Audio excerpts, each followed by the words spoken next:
Naam, hujambo mtazamaji, natumai Jumanne yako inakuendea vyema ikiwa ni tarehe 12 mwezi wa 9 mwaka 2023. Karibu kwa taarifa za mbiu ya KTN. Jina langu ni Mary Atuli. Mipango ya kujenga jiji la reli la Nairobi ambalo ni mradi wa kipekee wa maendeleo ya mijini yenye thamani ya shilingi bilioni 28 imepangiwa ama imepigwa jeki kufuatia mazungumzo baina ya serikali ya Kenya na Uingereza, mazungumzo ambayo yalifanyika jijini London. Waziri mwandamizi Musalia Mudavadi anasema ushirikiano kati ya Uingereza na Kenya katika kufanikisha mradi huu utasaidia pakubwa kuiweka Nairobi na nchi kama kitovu kikuu cha kiuchumi, sio tu katika kanda hii bali pia kimataifa. Kupitia mradi huo, Mudavadi amesema kwamba taifa litaimarisha shughuli za kiuchumi ambazo zitaleta pamoja watu wapatao 30,000 kupitia kituo hicho cha reli kila siku punde tu mradi huo utakapofanywa kuwa wa kisasa.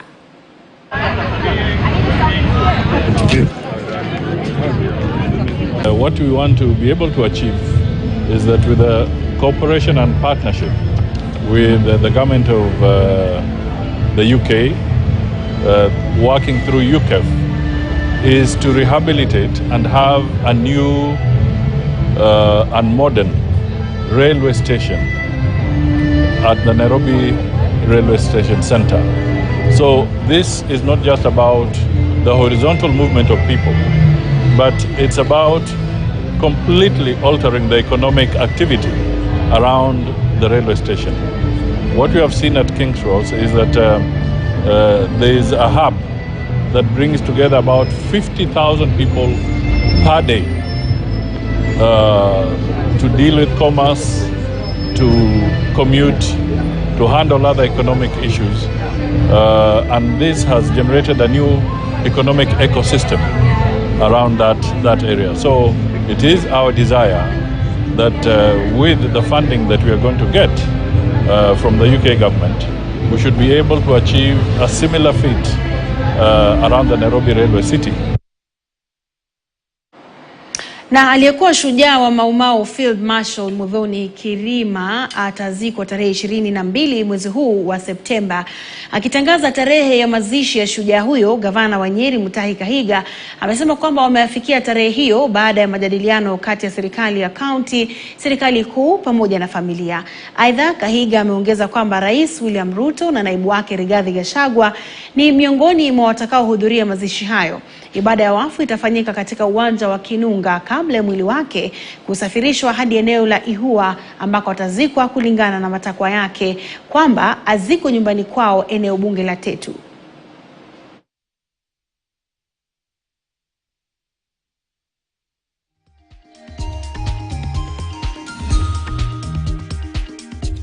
After consultations between the county government and the national leadership, that is with consultation with President William Ruto, consultation with the Deputy President, H.E. Rigathi Gachagua, and with consultation with the family behind me, we have agreed that Muthoni Kirima will be buried on the 22nd of this month.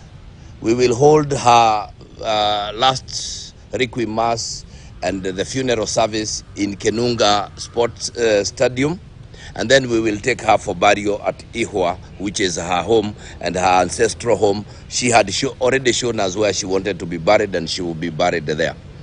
One of the reasons we have taken that long is that the family and also the Deputy President expressed the need and the will to be attending that funeral. And you are all aware that the Deputy President has left the country for Colombia, and he will be away until next week on Monday. We also have the President who is leaving tomorrow for the United Nations General Assembly in New York. So the two of them will not be in this country, and therefore the family felt that they wanted their presence, and that is why we have decided that the funeral shall be held on the 22nd of September. This funeral shall be a collaboration between the national government, between the county government and the family. And therefore I would want to call to well-wishers to support the family, because kuna kazi tumewapatia, kuna kazi ambayo itafanywa na county government na kuna kazi ambayo itafanywa na serikali kuu. Naam, tukiachana na hayo, gavana wa Uasin Gishu Jonathan B amezindua rasmi usambazaji wa dawa za thamani ya shilingi milioni 40 kwa vituo 138 kwa lengo la kuhakikisha upatikanaji wa dawa za kutosha. Kuzinduliwa huko ni utekelezaji wa ahadi ya gavana B ya kuhakikisha kwamba vituo vina dawa za kutosha ili wakazi wa Uasin Gishu wapate huduma za afya katika vituo vyote kila wakati kama ilivyoainishwa katika manifesto ya gavana maarufu Nguzo 10. Na akiongea wakati wa hafla hiyo, gavana B amesisitiza umuhimu wa kuwa na dawa za kutosha katika vituo vyote vya afya na kuangazia kaunti jirani ambazo mara nyingi hutafuta huduma za matibabu katika vituo vya kaunti hiyo, akibainisha kwamba wao wanahitaji muhimu la afya ya wakazi wa kaunti hiyo na wale kutoka kanda ya uchumi wa North Rift. For various ailments that are included in the treatment, and of course medicines for nutrition and other forms of treatment that require for small children and so on. So what you see here is an array of all types of medicines, including materials for medical equipments for diagnosis of various ailments for our people. So those are basically the 40 million worth. The only challenge we had 2 weeks ago was because of the IFMIS, but now it has been sorted. That's why we are able to, get these drugs in time. We're also saying that we want to focus more now on diagnostic machines that will help our people get proper diagnostics and at the same time get proper prescription. In all our 138 facilities, all these drugs, these trucks that you are seeing now, all these lorries, they will be heading to different facilities. Na wakazi wa Kakamega wameunga mkono hatua ya kubadilisha muundo wa sare za maafisa wa polisi kwa matumaini kwamba sare hizo mpya zitakuwa zimeongeza vipengee vya usalama. Akizungumza wakati wa vikao vya kupokea maoni ya umma mjini Kakamega, Evans Monyo ambaye ni dereva bodaboda alibainisha kwamba sare hizo pia zitawezesha wakazi kutofautisha afisa wa polisi na majambazi ambao huenda wamevalia mavazi sawa. Afisa ambaye anaongoza kamati hiyo, naibu inspekta wa polisi Peter Ndungu, alibainisha kwamba wamekusanya maoni ya kutosha kutoka kwa polisi na umma kuhusu sare za polisi ambazo zimependekezwa. Simba iko juu yake, ukipata polisi ameanguka mahali ama amelewa vile wanapenda kulewa, vile wanapenda kutusumbua, tunajua huyo ni polisi. Hiyo uniform iko sawa kabisa, kwa sababu kuna wengi wanapenda kufanya uhalifu, wanangoa baji yao. So mtu akiwa na baji itakuwa rahisi sana ku identify, ujue huyu ni nani. Na hiyo pia funzo kwa wananchi. Wajue kitu ya kwanza, ukitaka kukutana na wewe askari ukiongea na yeye, nakili jina lake ama namba yake ya kazi. Hiyo itakuwa rahisi sana kumjua, because usipomjua hivyo akileta hata yeye hapa kwa parade hautamtambua. But ukitambua kwa namba ni vigumu sana kuhepa. Na gavana wa Homa Bay Gladys Wanga, wa Makueni Mutula Kilonzo Jr. na Murang'a Irungu Kang'ata ni miongoni mwa magavana ambao utendakazi wao umepigiwa debe sana. Kulingana na utafiti wa kampuni ya Timely Kenya, Wanga, Mutula na Irungu wanaongoza na 75.7%, 71% na 68.3% mtawalia. Wengine ambao wanaongoza ni gavana wa Tharaka Nithi Muthomi Njuki na 69.8%. Hata hivyo, gavana wa Laikipia Joshua Irungu, wa Isiolo Abdi Guyo na wa Tana River Dadho Godana na wa Marsabit Mohamed Ali umeorodheshwa miongoni mwa wale ambao wanavuta mkia. Irungu, Abdi, Dado na Ali wamepata 44, 29, 27 na 26 mtawalia. Utafiti huo ni wa mwaka mmoja ambao umekuwa mamlakani.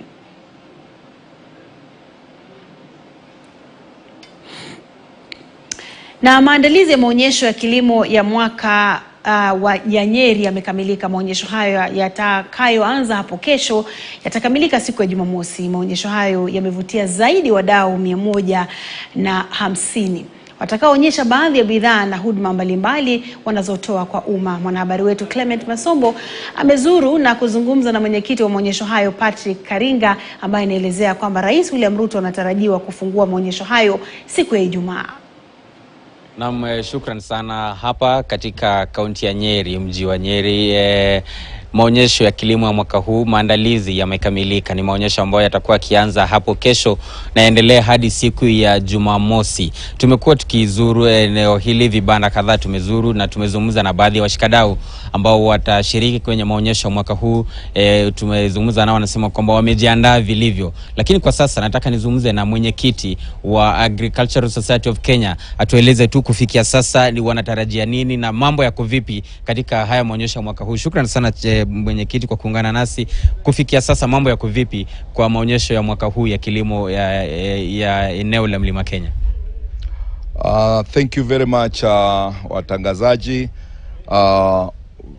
Welcome to our Kabiloine showground. I can only tell the showgoers that we are more than prepared.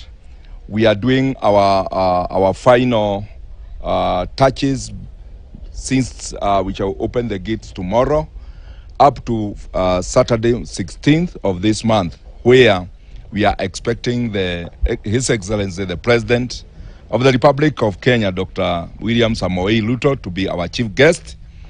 And again, what we can say is that the show of this year is a bit different from the others, because we are actually trying to go by the theme of the smart agriculture, which is there with the new technologies that we have in agriculture. Because in agriculture, it's not the way we have been doing it. These days, it's a bit different, because on technology, we have new technology of doing things in our farms.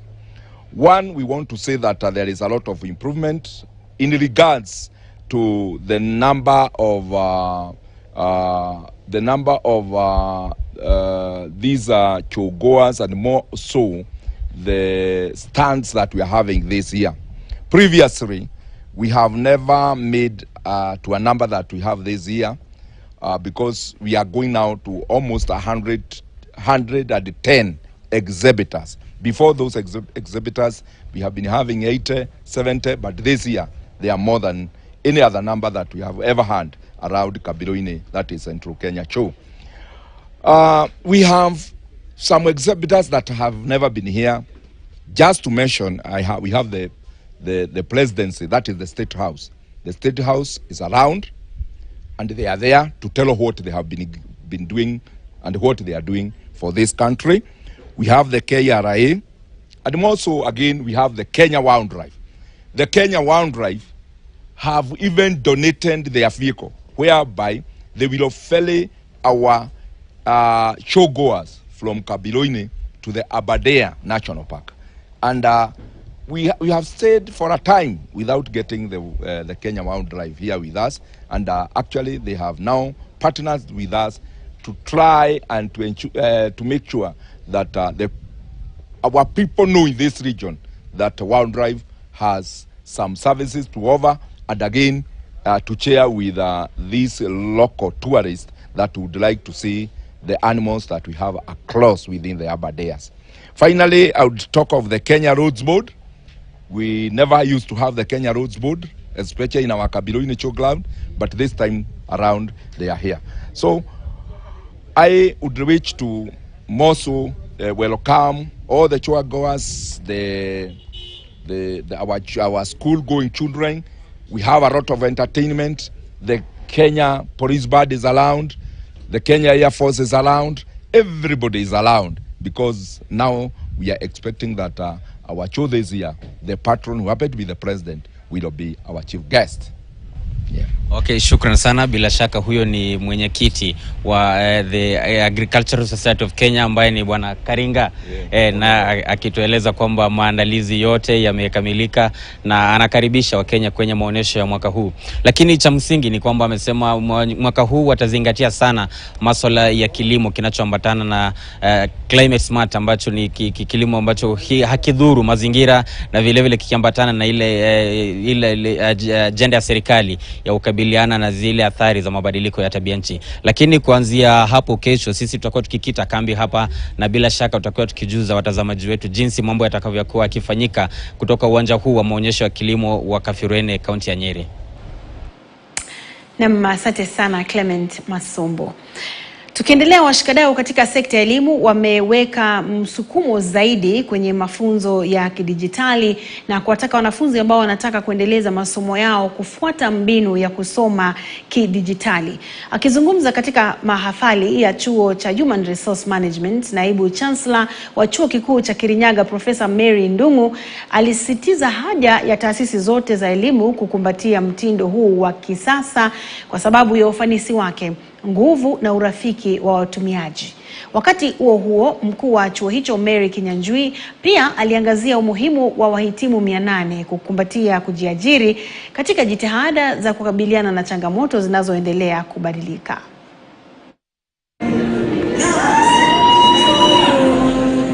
What has impressed me about the CHRM as a college is that they have embraced online learning. And online learning gives the opportunity to everybody, irrespective of the geographical location. It also gives you flexibility. If you are working and you need to improve your micro-credentials, this is a college to go to. Online learning provides that opportunity that as much as you may be qualified and already practicing, you can go to your 8-to-5 job and then eventually join the class and improve on your micro-credentials. And micro-credentials are the in thing today because you have to be ahead of the pack all the time as you improve and relearn and learn afresh so that you're in touch with the new developments in the respective professions. We are able to reach as many students as possible. As we speak, we have students who even study from the wider East Africa region. We have had students from South Sudan. We even had one from West Africa. And they are doing their programs and being able to do the exam. The other beauty about the global certification is you learn online and you even do your exam online. And within half an hour you get your results and you can print your certificate. If you come to HR, you have a direct ticket to self-employment because you realize that you have a practicing certificate and a license. That means that you're able to practice HR out there, to be a consultant, and every organization requires HR consultancy services, and that therefore means that we've been empowered today in the different categories. Na wimbi la wizi wa transformer za umeme linakumba kaunti ndogo ya Marani, kaunti ya Kisii, hali ambayo inatishia na kuhatarisha usalama na kulemaza shughuli za kijamii na kiuchumi. Transformer za kampuni ya Kenya Power zimeharibiwa na kuibwa na kuwatumbukiza wakazi gizani. Kulingana na mbunge wa eneo hilo Jafeth Nyakundi, transformer 12 katika eneo hilo zimeibwa katika hali isiyofahamika na kuathiri huduma katika taasisi za umma ikijumuisha vituo vya afya. Wakazi waliohojiwa walilalamikia ukosefu wa umeme ambao umeathiri shughuli za kilimo, kuwafunza watoto wao na kusaga unga wa mahindi. Hali hiyo imewatia hofu wakazi kwa uhusiana na uwezekano wa mashambulizi na wizi wa vitu vyao vya thamani na uhalifu.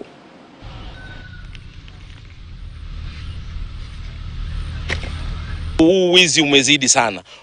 Tumekaa chini na viongozi na tumeelewana, tutatengeneza kamiti ambazo zitaweza kuhakikisha ya kwamba tumeshika hawa wezi na wamewekwa korokoroni, kwa sababu kuna watu ambao wamekuwa wakishikwa na kuachiliwa. Na tumekubaliana kwamba kuanzia sasa manaibu wa chiefs na machiefs lazima wafanye vikao kila wiki, na hizi vikao zao za usalama lazima wajumuishe wale viongozi wa bodaboda. They have to incorporate them. Na pia wajumuishe viongozi wa vijana, youths, kwa sababu hawa ndio watu wako na nafasi nzuri ya kupata habari kwa masuala ya usalama. Tunapitia shida ngumu, tunateseka. Hasa wakati tutolea transformer hapa. Saa hii kama kusiaga inabidi tutembee 5 kilometers tuende kutafuta stima huko chini. Kuna watu wako na friji kwa nyumba, madawa, hata watu saa hii hawatumii madawa. Ng'ombe zetu tunakata nyasi, tunatumia chafkata, hatukati, ng'ombe zinasumbuka, watoto hawasomi, hata huu mwaka hawafanyi. Tunapitia shida kubwa. Ng'ombe yangu inasumbuka sana, kwa maana niko na mashini ile ya kukatakata nyasi ya kukulisha ng'ombe.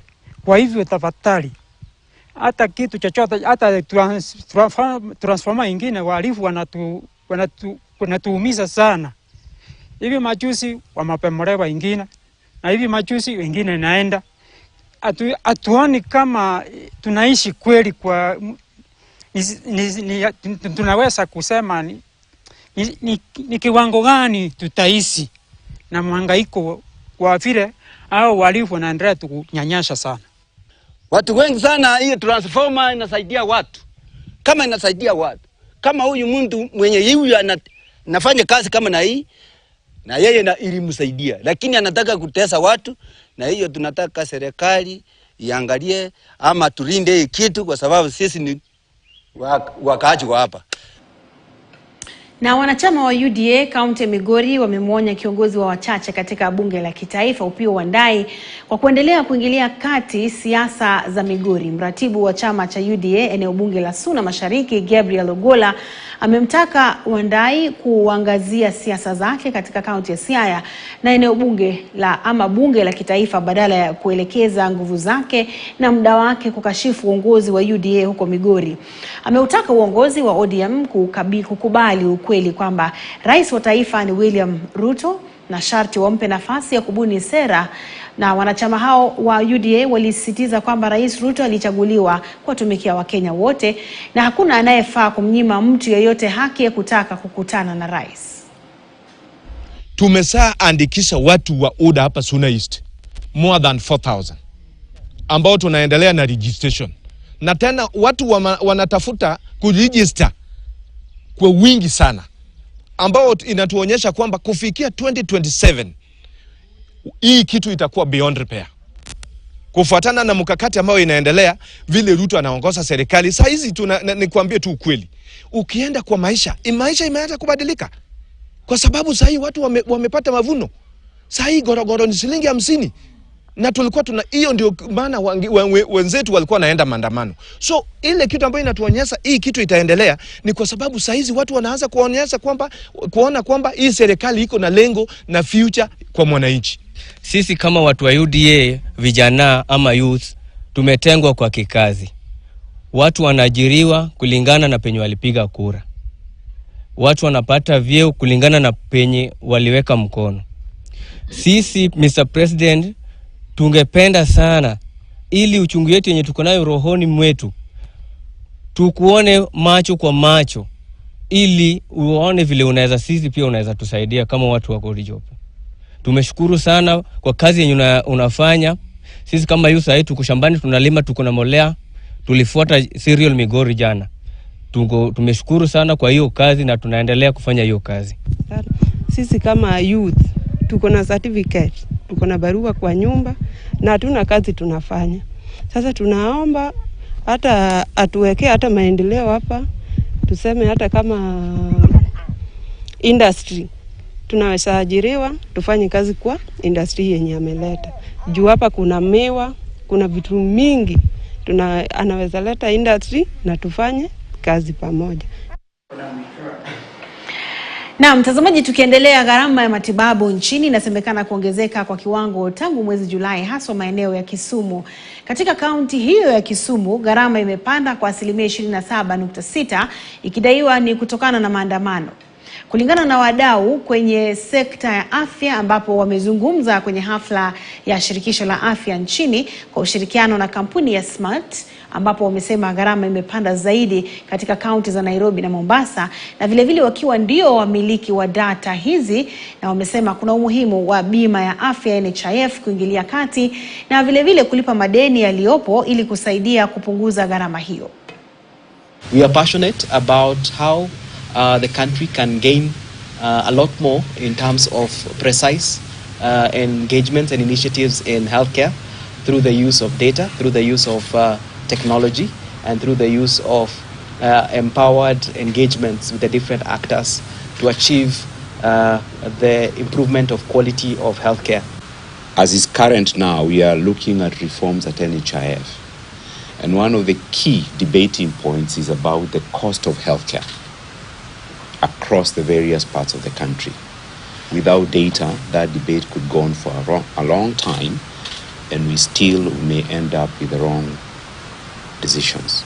Specifically on this particular study, away from the numbers is the human story, which is about people who are ill getting access to the help that they need, and people who work in healthcare facilities getting to the points where they provide service. Both were disrupted to different extents, and the numbers are actually a demonstration of that reality. Na mtazamaji, kufikia hapo tupate mapumziko mafupi mno na kisha nitarejea na taarifa zaidi. Salia papo hapo.